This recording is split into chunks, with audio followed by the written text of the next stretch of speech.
Okay, good day viewers. You are welcome back to Tindanious Math Tutorials.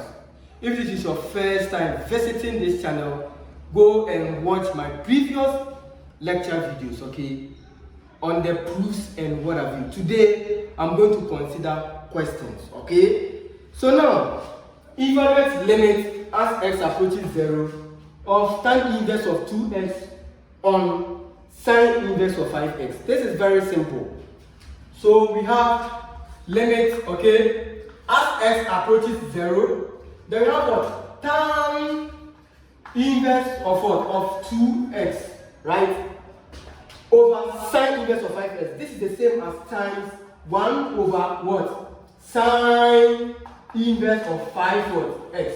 Because 1 times this gives me the numerator over this denominator. So I have not changed the function.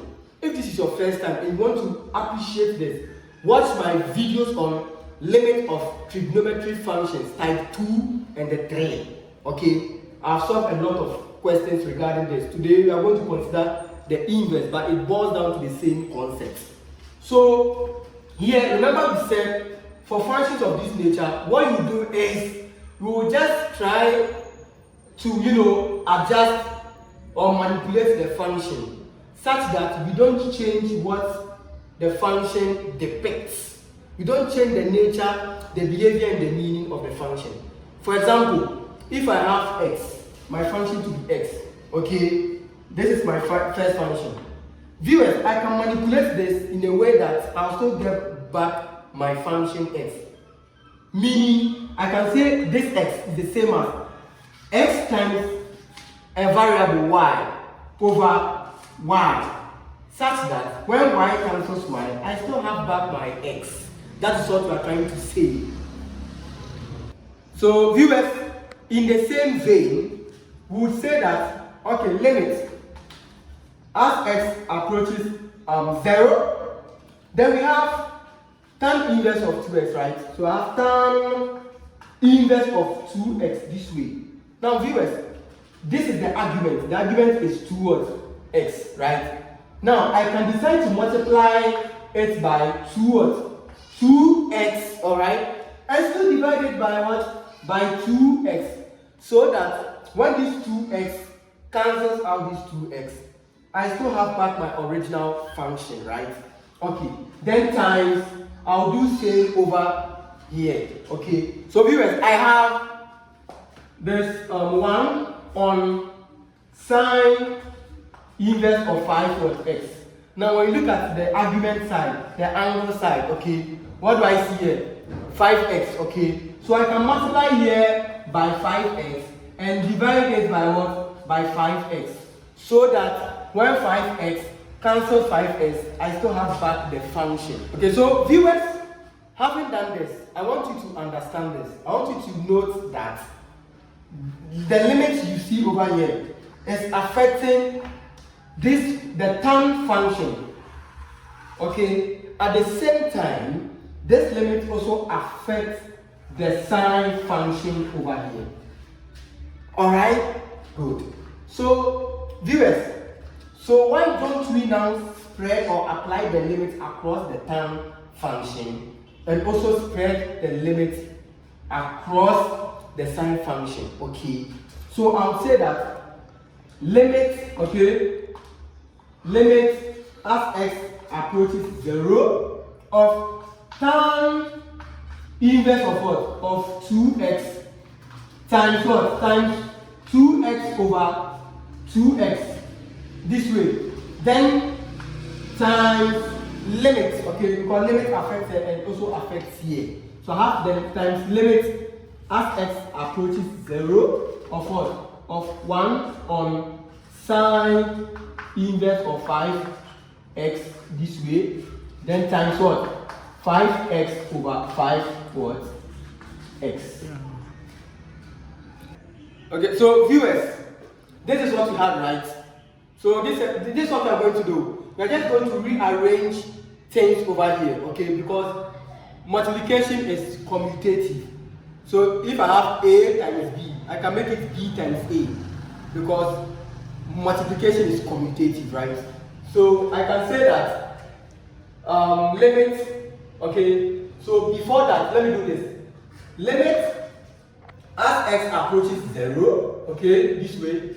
Then I have tan inverse of 2x this way, okay. Now, this 2x will come here. This 2x, I have it this way, then 2x, right? Then times what? My 2x. Alright, I've not changed anything, I'm just trying to rearrange my things. Then times, viewers, I have limit as x approaches 0, 5x by 1 is 5x. This way, 5 what x, then over, right? Over, viewers, what do I have here? Sine inverse of 5x. So I have sine inverse of what? Of 5 what x. So I have this 5x over here, sine inverse of 5x over here. Now what is left? This, the denominator. So I can write it this way, times 1 over my 5 what? Over my 5x. And I haven't changed anything, right? Okay, so viewers, let us, rearrange our things here. Remember I said multiplication is commutative, right? So now I can push the 2x outside the limit, right? So I can say, okay, this 2x, okay, should now multiply, because this is multiplying. The whole of this is multiplying 2x. So I can say then 2x now multiplies this whole function. I have not changed the meaning.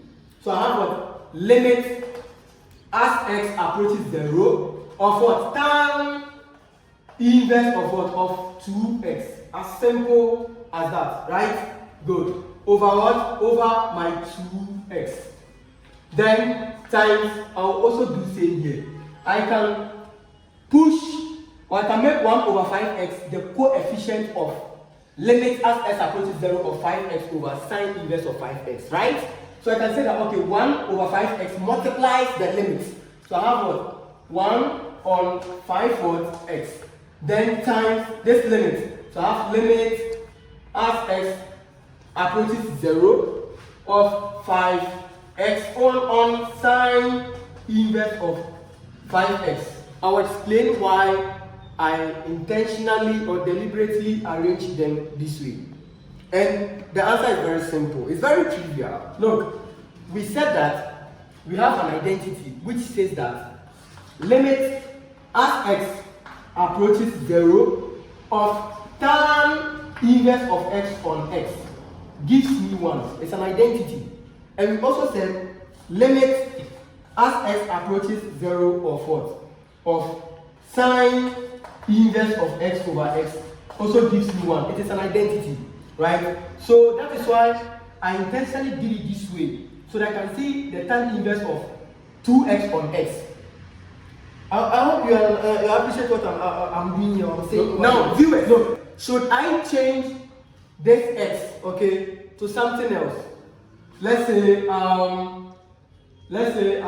6x, okay? Then should I also change this to also 6x? Because they are the same, okay? Their identity holds. Alright? That is why this side is your sine inverse of x over x. So should this change to, let's say, 10x, and should this also change to 10x, the identity still holds, because the numerator and the denominator, the argument side, the angle side are the same. And remember, when I reverse this, it's still the same thing. So if I have limits as x approaches 0 of, then I have 10x over sine inverse of 10x. Okay, viewers, it's still 1.